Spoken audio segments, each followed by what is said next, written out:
My name's Chris Runeckles. I'm the Assistant Director of Durrington Research School. I'm going to be presenting the first of 3 videos titled Self-Regulation at a Distance. Never has self-regulation been more important for our students. I think lockdown and the current situation with distance learning have put that into really sharp focus. It's made it clear to us that the most successful learners are those that are able to self-regulate.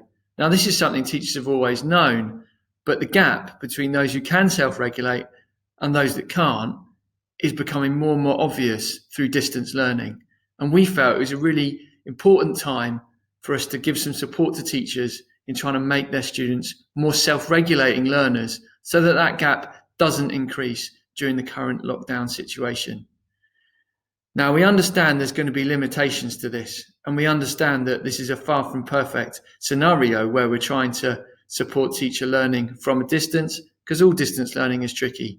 However, hopefully there's going to be something in these 3 videos that will really help you support your students in taking ownership of their learning. So we're going to start by thinking about this question. What is self-regulation and metacognition? In 2018, the EEF published this, the Metacognition and Self-Regulated Learning Guidance Report. It's an excellent document. It's the synthesis of about 1,500 different research papers on metacognition and is well worth a read. However, obviously, the guidance report was written to support teachers in normal classroom environments, not necessarily for distance learning. So what we've tried to do in these 3 videos is simplify the message a little bit and make it really particularly relevant for distance teaching and distance learning. But of course, we're drawing on that guidance report an awful lot. So to come back to that question, what is self-regulation and metacognition? It's important to say that self-regulation is the umbrella term, and it's self-regulated learners that we're trying to support here, that we're trying to create. So where does metacognition fit in then? Well, metacognition is one of 3 parts of being a self-regulating learner. So in being a self-regulating learner, you have cognition, metacognition, and motivation. So cognition is your toolbox of what you know about a given task. Those are all the different strategies that you have up your sleeve to complete the task successfully. Without cognition, the rest don't matter, because if you don't know what to do, then you can't plan, monitor, and evaluate how to do it. The second strand is metacognition. So that is your planning, your monitoring, and your evaluating of those cognitive skills and knowledge. We'll come back to that in a sec. And then the last part is motivation, and that is whether you wish to engage with the task. Now, clearly as teachers, our ability to influence that from a distance is quite limited. There's some things we can do, but it's limited. So what we're going to think about here is controlling the controllables. The idea of these 3 videos is to support you with helping students to self-regulate, but clearly there's going to be limits in the motivation side of things. However, it's important to acknowledge motivation is a key part of being a self-regulated learner. So to drill down a little bit into the metacognitive bit of self-regulation, this is kind of how it looks. Clearly, as soon as you write down thinking as a model, it's immediately flawed. Thinking is messy, and it doesn't happen in strict hierarchies, and it doesn't happen in a particular order. And with this model, it's not a strict hierarchy, and it's not an order that things necessarily happen. And although it's a 6-part model here, it's kind of actually a 9-part model, because each individual element relates to the others separately. So metacognition can be split into 2 main parts: metacognitive knowledge, metacognitive regulation. So knowledge can be split further into knowledge of task, knowledge of strategies, knowledge of self, and regulation can be split into planning, monitoring, and evaluating. And it's those 3 words we're going to be coming back to across these 3 videos. We really want to create a shared language between staff and students and teachers around those 3 words.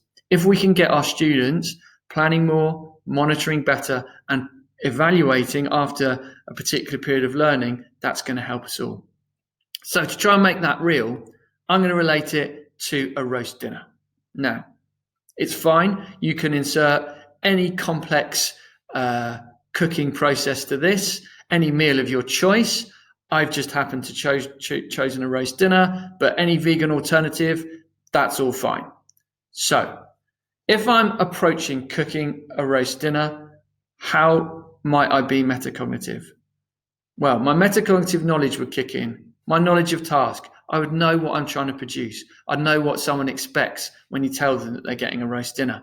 I have my knowledge of strategies, my ability to chop food, my understanding of how you sear meat, my knowledge of how you make sure that the potatoes are really fluffy.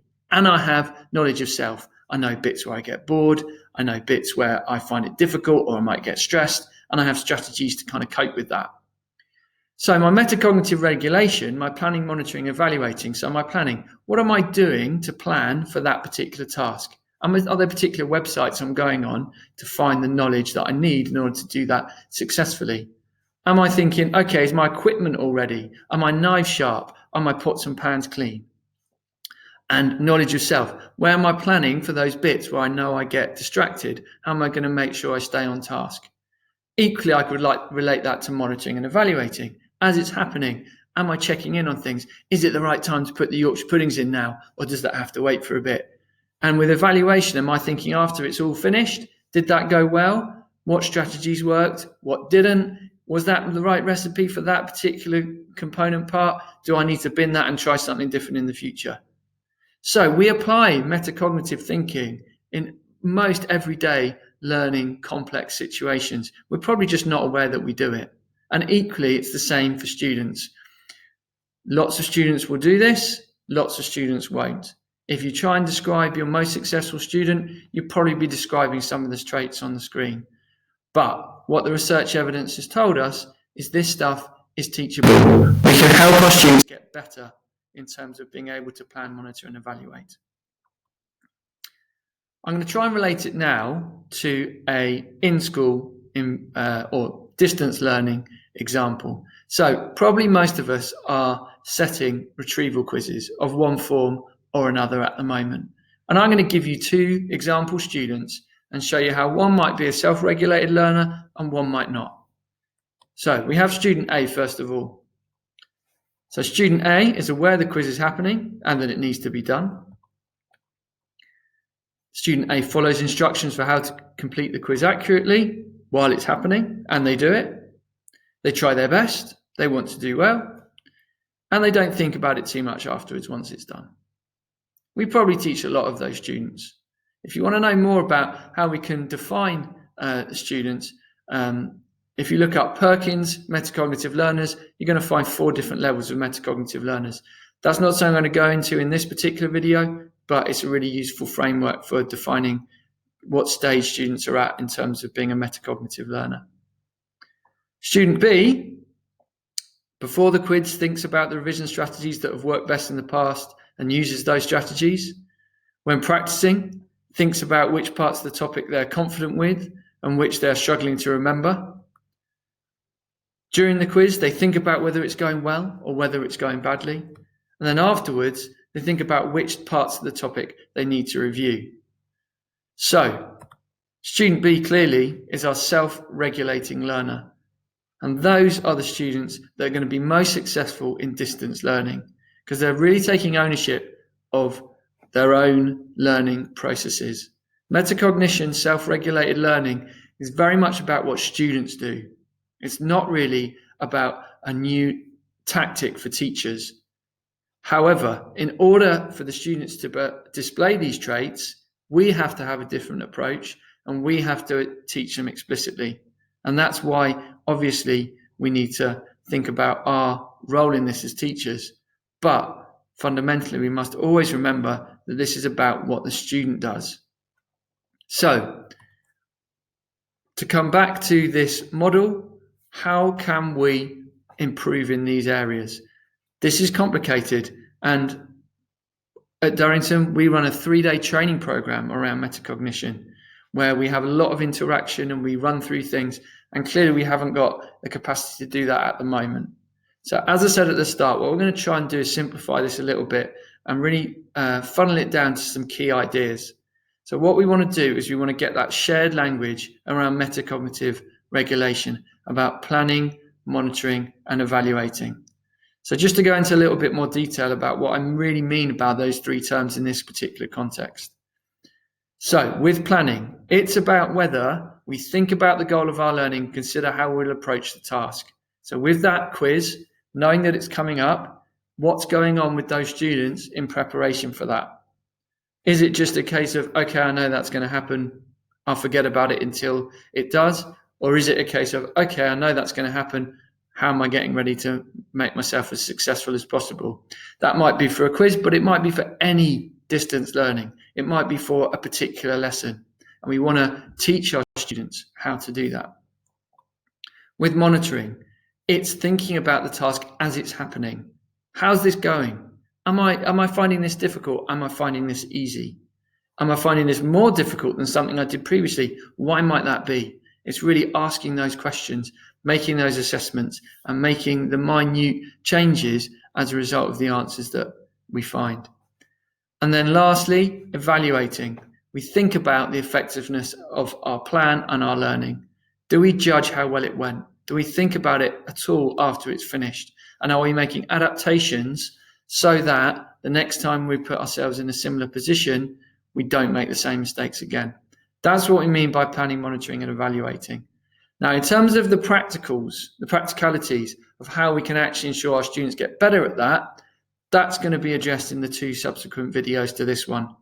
So my colleagues Sean Allison and Mark Rowland are going to be doing 2 separate videos. One will be about what teachers can do in order to support students in planning, monitoring, and evaluating better.